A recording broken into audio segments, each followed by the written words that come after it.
Alright, so today Cam is building her bed. So we're going to make a platform bed and stain it. Alright, so this is the bottom side of the bed. We're going to stain just around the edges pretty much, and then flip it over and stain the main side. So we're using a weathered gray color. This is the bottom. It's pretty neat. Alright, so this just happened. Cam knocked over the whole thing.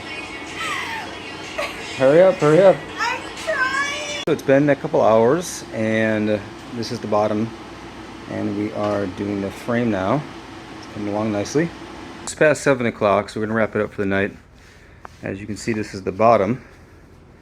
So we're building out the frame. And tomorrow, just a few little more additions, and then that's it.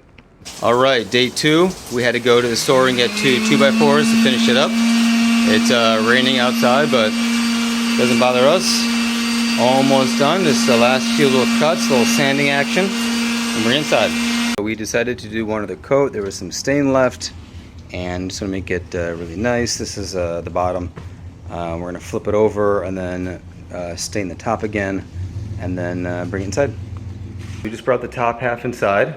Looks amazing. So we're waiting on the sides to dry. And then, yeah. So we are setting up the base right now, and then we're going to bring in the platform in a few. We are in the final stretch. It's awesome. So the only thing is we have to get one more board for the front, but it is dope. It's been about a week. I had to leave the country, and she wanted to wait till I got back. But we're just finishing it up now. It's looking great. All right, all done. How amazing does that look? So right now we're just waiting on her mattress. But as you saw, fully handmade, custom made, beautiful.